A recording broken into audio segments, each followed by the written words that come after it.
Hey, and welcome. This is the Ben Shapiro Show. This is an incredibly busy news day. Nancy Pelosi is, as we speak, making an announcement saying that she is looking to open an impeachment inquiry into President Trump over his behavior with regard to Ukraine.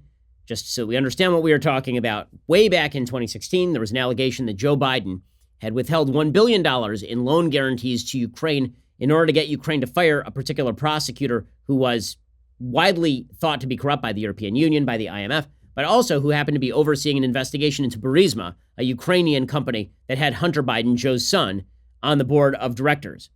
So Republicans have been suggesting for a while that Joe Biden may have corruptly used American taxpayer dollars as a threat in order to get Ukraine to do his bidding to let Hunter Biden off the hook. So far, the evidence has not been there to fulfill that expectation. President Trump has long wanted to investigate that. He has deployed people like Rudy Giuliani, his personal lawyer, to Ukraine.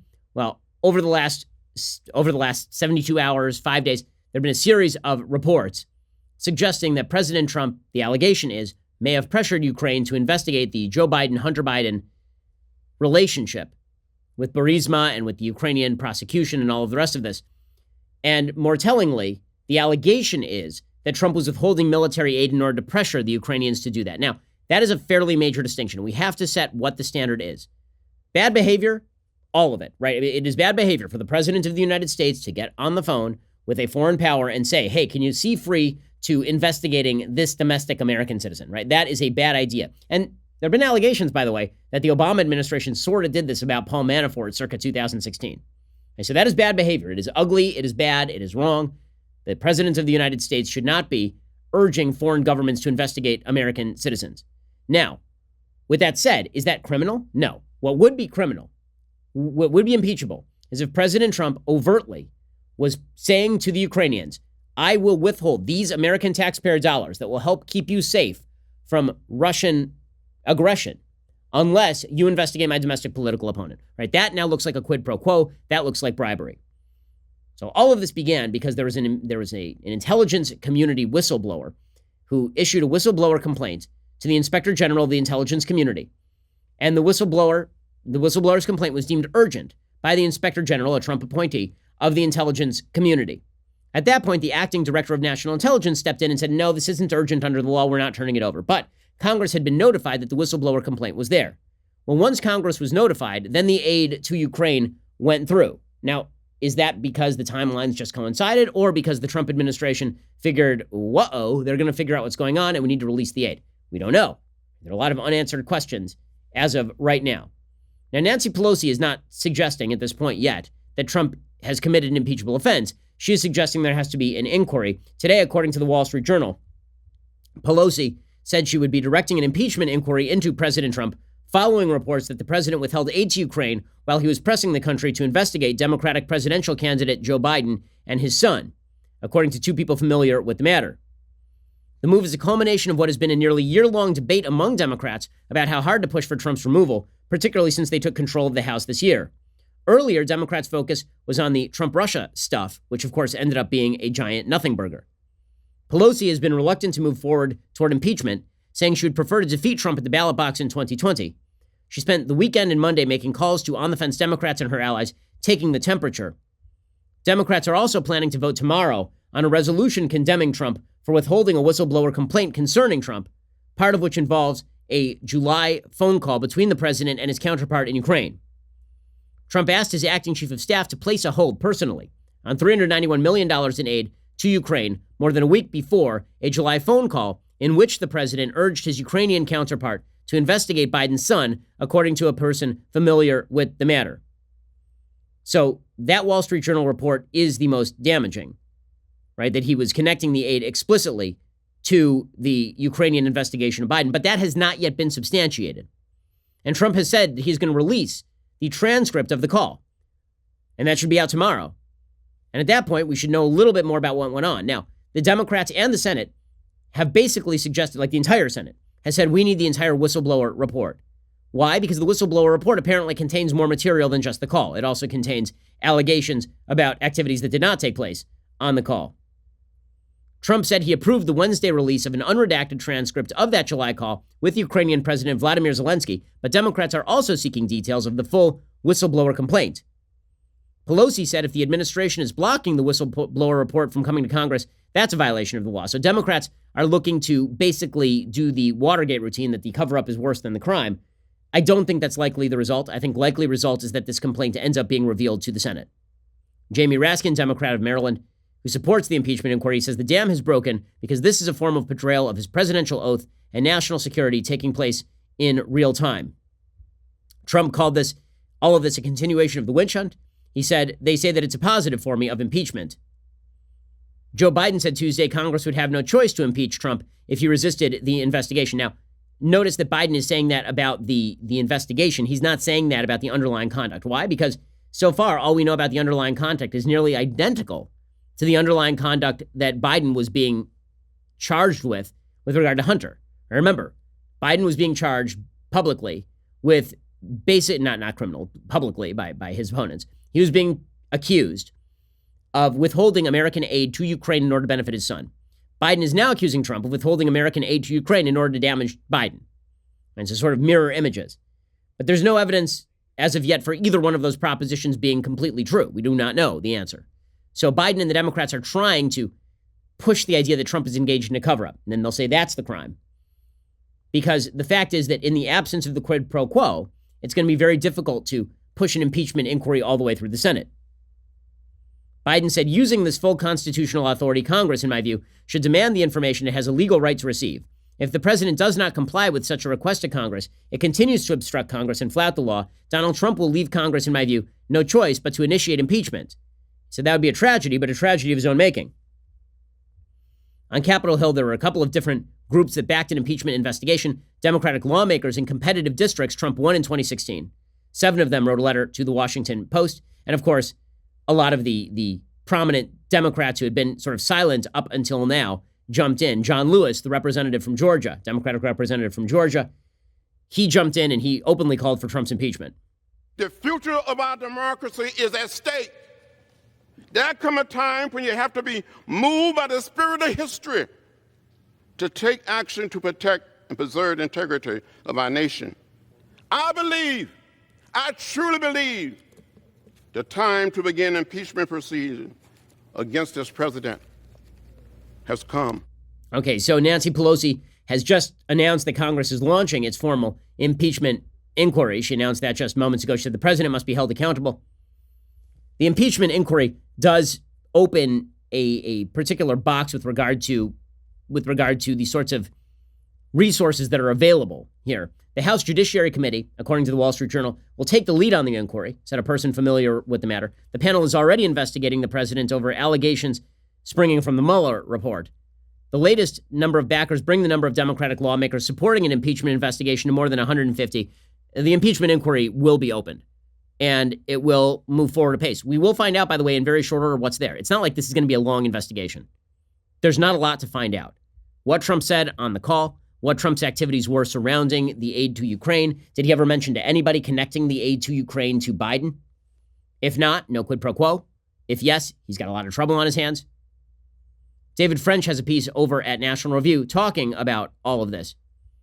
President Trump, of course, has tweeted out about this. He says, I'm currently at the United Nations representing our country, but have authorized the full release of the complete declassified and unredacted transcript of my phone conversation with President Zelensky of Ukraine. He says, you will see it was very friendly, totally appropriate, no pressure, unlike Joe Biden and son, no quid pro quo. This is nothing more than a continuation of the greatest and most destructive witch hunt of all time. Now, I don't have enough information to know whether he's right. Maybe he is. I mean, I don't know. I'm not sure anybody else does either, including the Democrats who are calling for his head.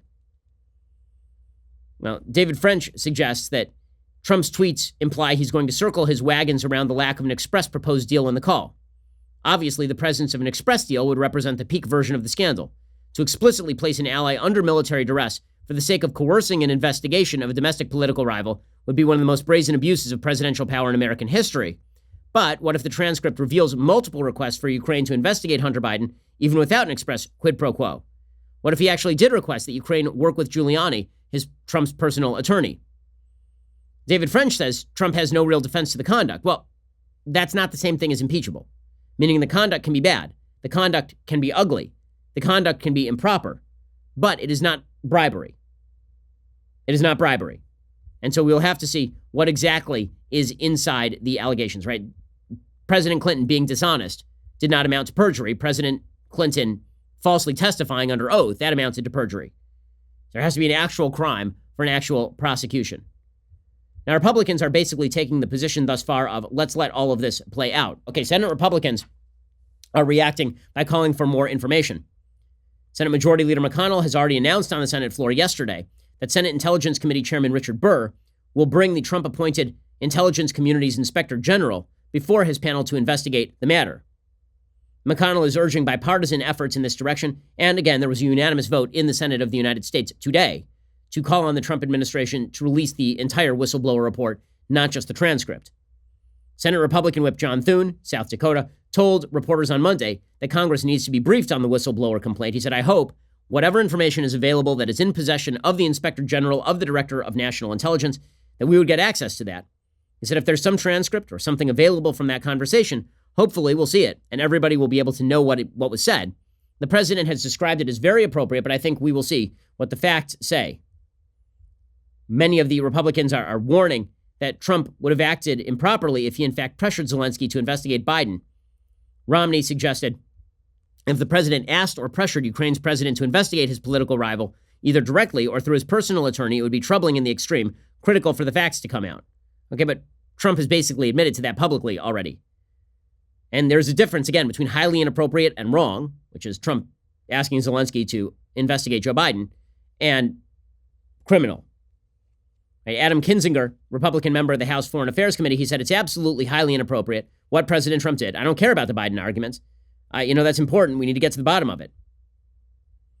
The president told reporters on the sidelines of the UN today, I did not make a statement. You have to do this or I'm not going to give you aid. So we are going to find out in short order what exactly all of this about. It is a little bit early at this point. Apparently, top Senate intelligence Democrats are now saying that the Inspector General of the intelligence community, as well as the acting director of national intelligence, Joseph Maguire, are actually going to meet with the Senate Intel Committee on Thursday. Mark Warner, senator from Virginia, Democrat, told reporters on Tuesday that the two men will brief the Senate committee separately in the wake of the whistleblower complaint. Atkinson, who's the inspector general for the intelligence community, met with the House Intelligence Committee last week. He disclosed that the whistleblower complaint was based on multiple incidents, but he would not discuss its details with lawmakers. Maguire is expected to testify before the House Intelligence Committee on Thursday. Democrats clamoring for administration to turn over the whistleblower complaint to Congress. So far, no deal there. So we'll see how all of this plays out. Are the Democrats out over their skis on this impeachment inquiry thing? Well, it's just an inquiry, so they're not actually calling for full impeachment yet. They're calling for the opening of an inquiry, which gives them a few additional powers they can use to pry documents out of the hands of the executive branch and all that. Nancy Pelosi, just moments ago, made an announcement stating that she is looking to open a formal impeachment inquiry. Here is what it sounded like. Wasn't terrific.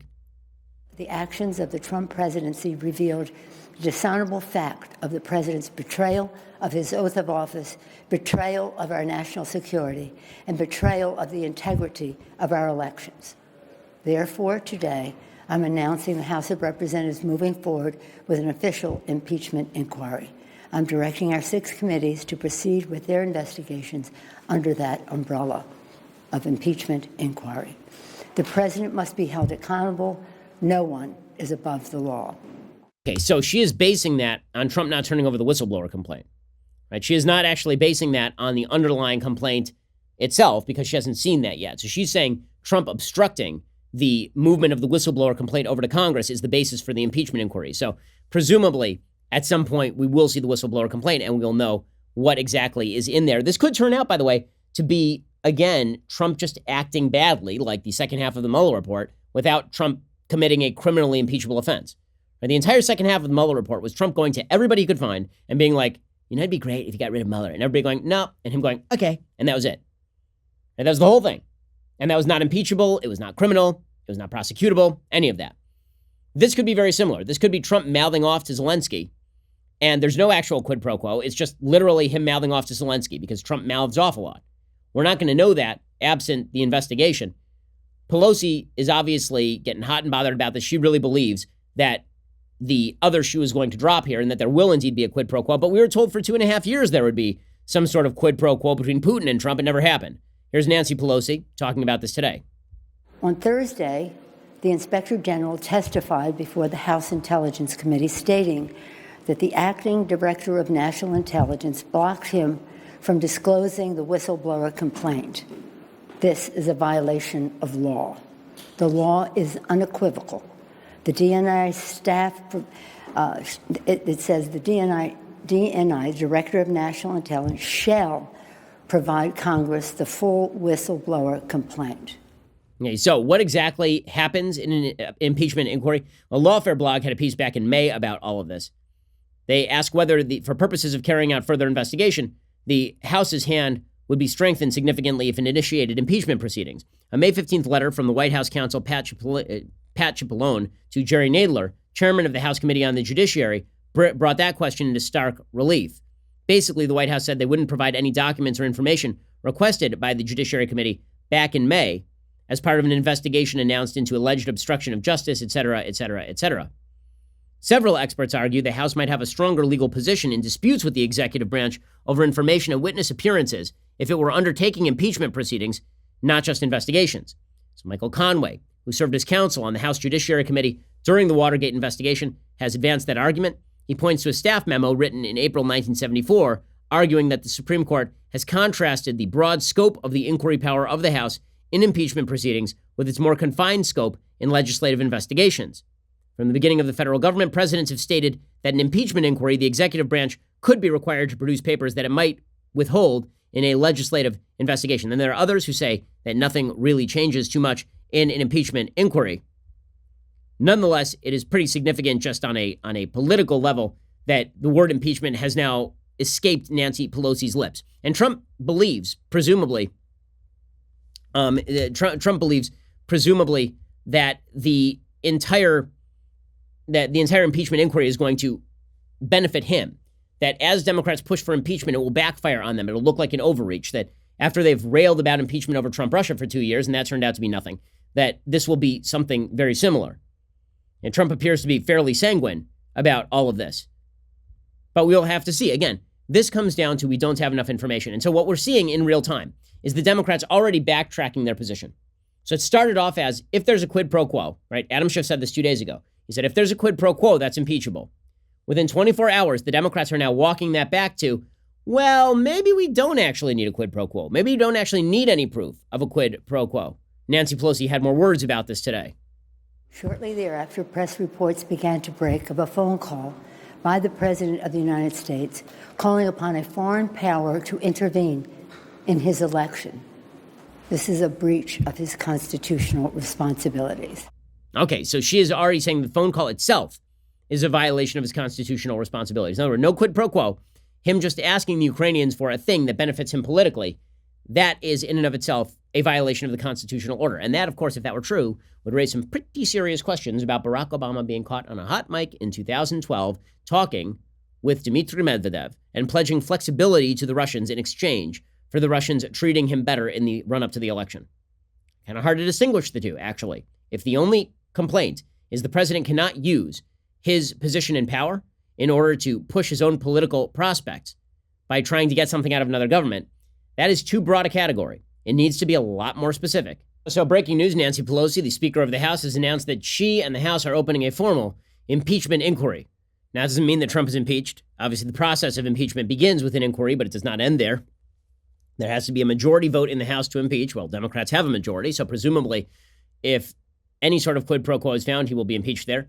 To be actually convicted in the Senate requires a separate investigation in the Senate, and then you require 2/3 of the Senate to vote that way. Well, Democrats right now only have 47 votes in the Senate, so you would need upwards of 20 Republicans, presumably, to join. So it would have to be an overwhelmingly strong case. As in, Donald Trump would probably have had to say to somebody, you know, it was great that time that I told the Ukrainians I'd withhold their money unless they got Joe Biden. Like, if he said something like that, he's got a problem. If not, maybe not.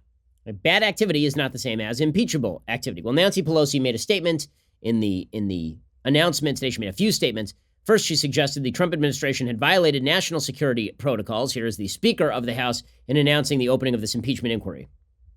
I can say with authority the Trump administration's actions undermine both our national security and our intelligence and our protections of the whistleblowers, more than both. This Thursday, the acting DNI will appear before the House Intelligence Committee. At that time, he must turn over the whistleblower's full complaint to the committee. He will have to choose whether to break the law or honor his responsibility to the Constitution.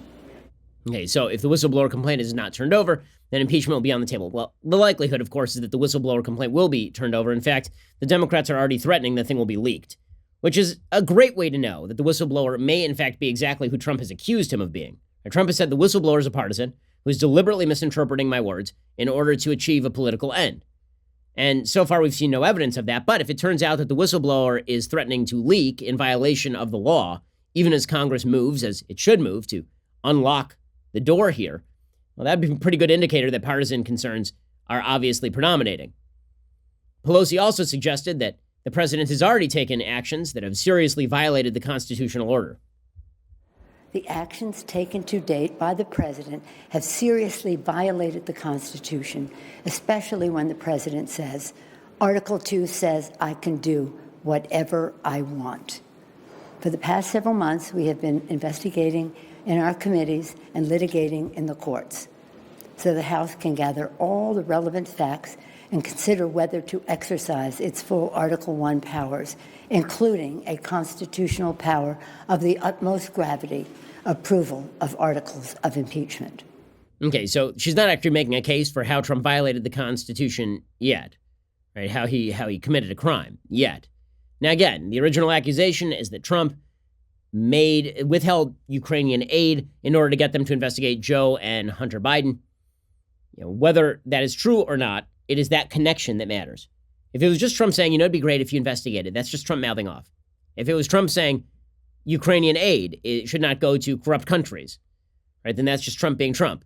If he connected the two, he's got a problem. Well, Rudy Giuliani, who's just, awful at his job. Rudy Giuliani, every time the man opens his mouth, he says something he shouldn't say. So he was on Sean Hannity's show last night, and he suggested that he was actually sent to Ukraine to investigate Joe Biden and Hunter Biden at the behest of the State Department, which is already very weird. Like, why is the State Department deploying resources to Ukraine to investigate Joe and Hunter Biden? And if they are deploying resources, why in the hell are they deploying the president's personal attorney who's involved in his campaign?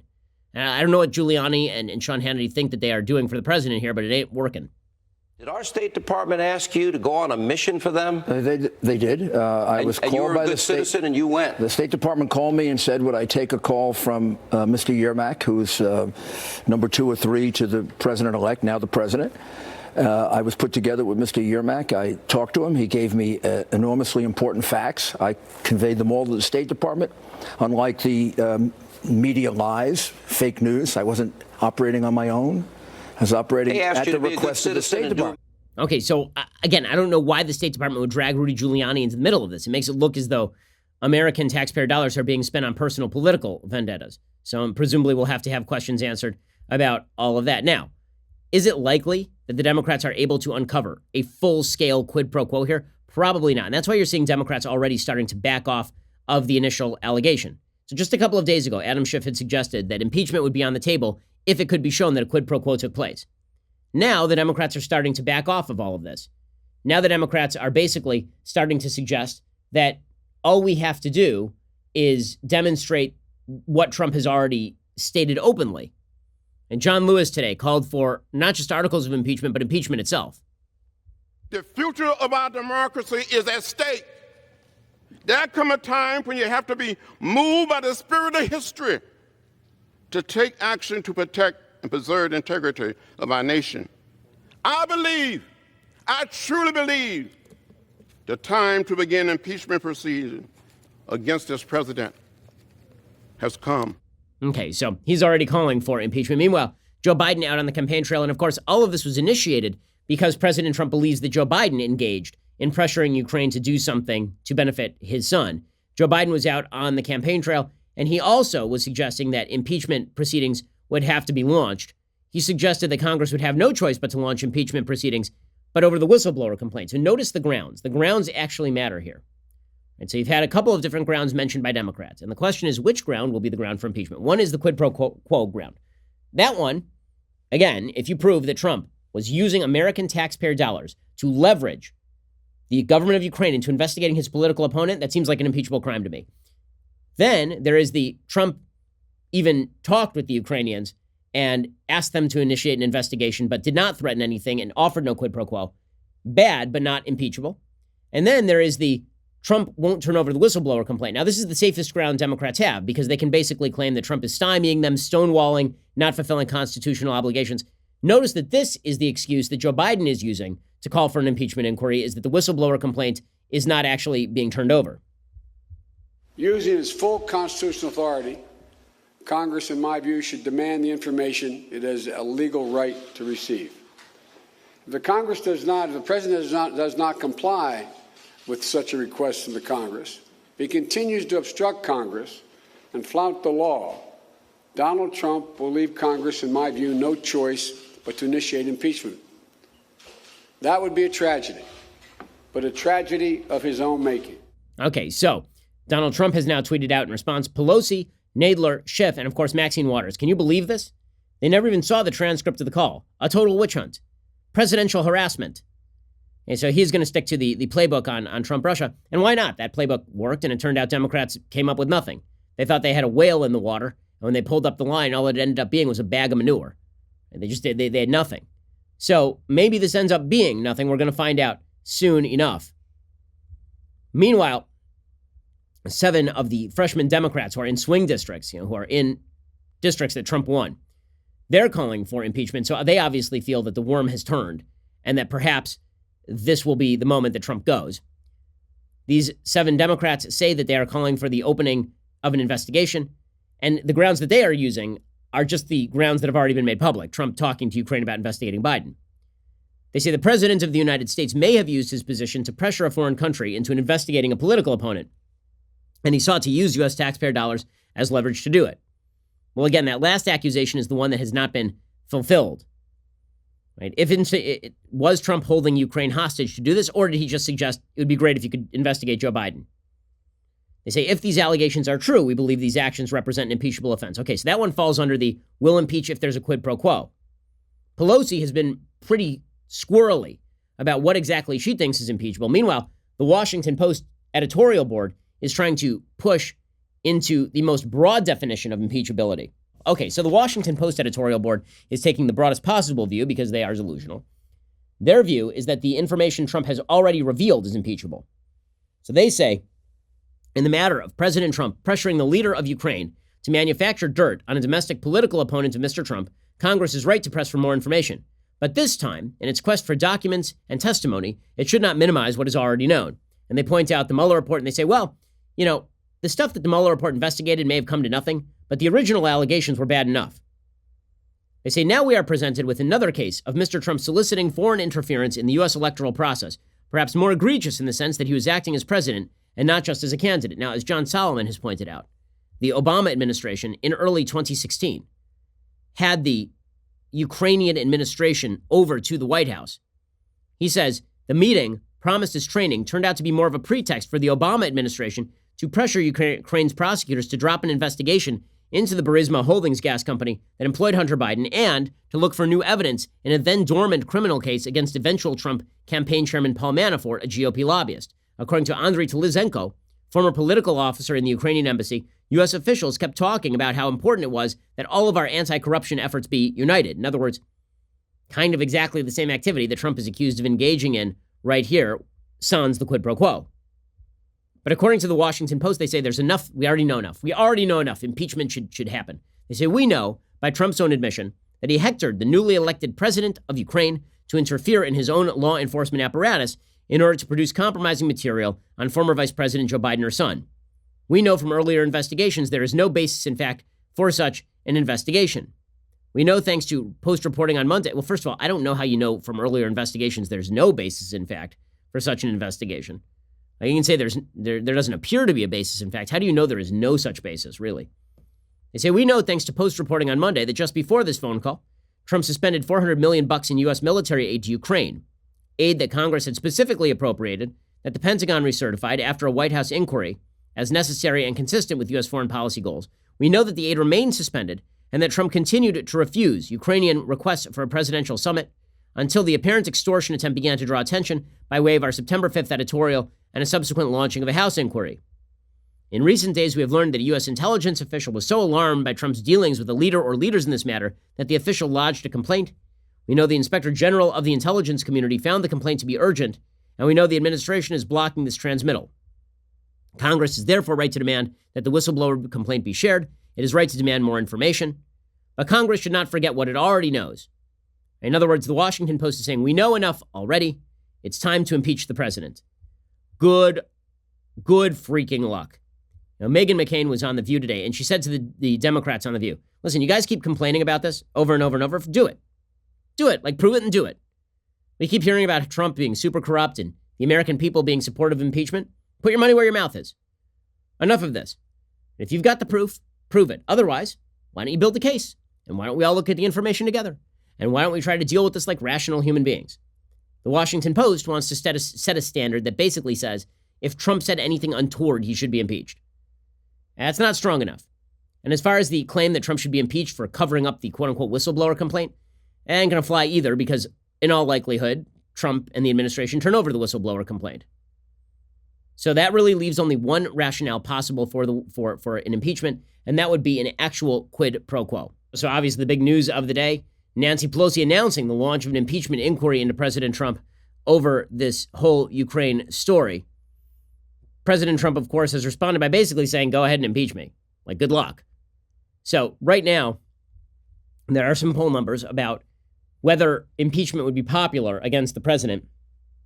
And there was a state battleground poll from June, from On Message, about impeachment. And 66% of Americans at that time said no impeachment against Trump. In Arizona, it was 68%. In Florida, 63%. In Iowa, 69%. In Maine, 61%. In Pennsylvania, 66%. Among independents, 68% said they did not want to see impeachment. So Democrats are obviously banking on this story changing hearts and minds, on people radically shifting their opinions on this story. I mean, they're going all in. We are going to find out whether that all in is enough. Meanwhile, maybe they're just thinking, all right, well, in the end, Trump is up for re-election. If we damage him enough, and then people sort of ignore the fact that they're not in favor of impeachment. The real beneficiary in this whole thing, of course, is Elizabeth Warren. Warren is standing off to the side as Joe Biden is dragged into the middle of the spotlight for his relationship with Hunter Biden and the situation with Ukraine. Donald Trump obviously battling off all of these allegations. So Elizabeth Warren is just running a smooth glide path to the nomination at this point. A month ago, she was sort of even up with slow old Joe, and now Joe is fading. According to a new Monmouth University poll, Elizabeth Warren now leads in New Hampshire, as I suggested yesterday that new polls would put her there. She's overtaken Biden and Bernie Sanders. The poll shows Warren with 27% support among registered New Hampshire voters and unaffiliated voters. That's among likelies. Biden saw a huge drop. He's gone from 36% to 25% in the most recent survey. Bernie Sanders is down at just 12%, down from 18%, which is a massive drop. This is the second poll in recent days to show Warren overtaking Biden in an early state. There's a Des Moines Register CNN poll released Saturday finding her leading Biden in Iowa. Also, there's a poll on Tuesday that showed Warren moving to within the margin of error on Biden in Nevada. Warren's surge in support is, of course, drawing from both Biden and Sanders. She has increased her share of support among self-identified moderate and conservatives in the Democratic Party by 11 points since May. And that goes to Biden's electability, according to The Hill. Biden saw a 15-point drop in support among those voters.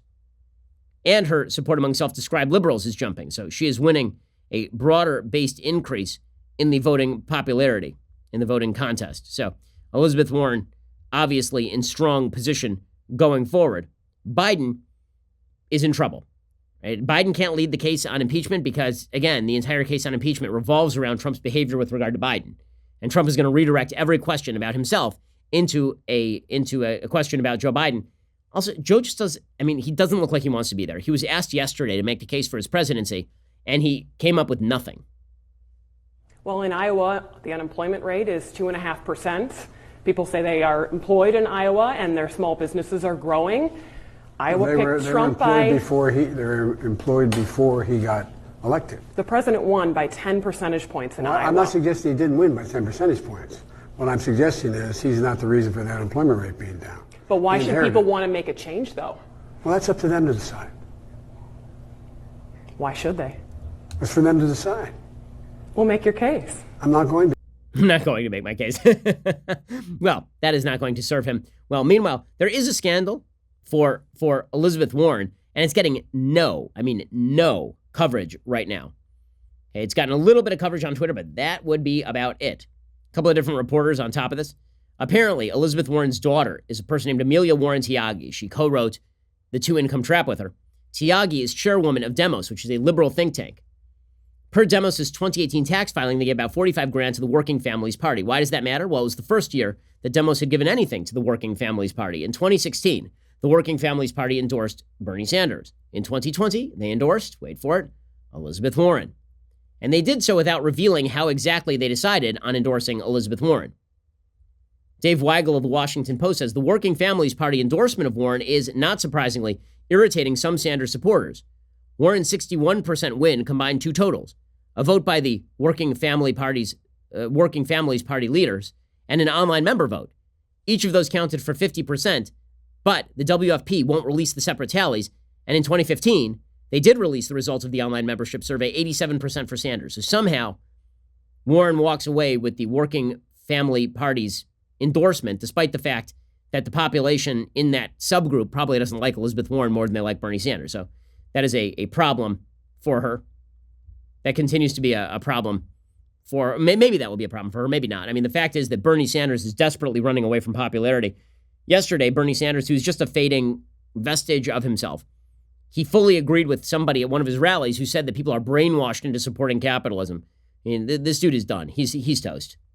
I think that the kind of brainwashing, or the idea, at least like I grew up with, is that our definition of success is like the American dream. In great capitalism, you're rewarded for getting everything and just keeping it to yourself and not worrying about everybody else. And that's sort of like a psychology that we've all been taught. I think Lizzie is exactly right. It's a profound point. It is a super profound point, according to Bernie Sanders, that people are brainwashed to believe in the single greatest system for creating wealth in human history. Bernie also tweeted out that billionaires should not exist. They shouldn't exist. What, you're going to make them disappear? Or are you just going to tax them so that they can't actually create businesses that are worth lots of money anymore? Why would they create those businesses? It's just asinine. It is just asinine. So Elizabeth Warren right now, she's got a glide path to the nomination. Right now, the odds are that Trump will be impeached by the House. Now, whether that goes anywhere in the Senate is a different question. If they can't uncover any further crime, if there's no quid pro quo, then it just looks like tilting at windmills. And maybe that ends up helping President Trump in the end. But we are too early on in this process. We do not have enough information. And you can watch as the Democrats are getting real squirrely about what exactly they're doing here already. We are 24 hours into this, and Democrats are already starting to shift the goalposts on what exactly they believe to be an impeachable offense. But we'll have much more information for you tomorrow. President Trump is going to release the transcript of this phone call with Ukraine. That will give us some information. The whistleblower report is going to become available this week. We'll have more information then. Maybe this whole thing burns itself out by Monday, and this ends up being a massive misfire by the Democrats. Obviously, the White House thinks that's what it's going to be. The White House believes that this thing is going to implode on the Democrats, just like the Mueller report did. If they're right, it could benefit Trump enormously going into 2020. You're listening to The Ben Shapiro Show.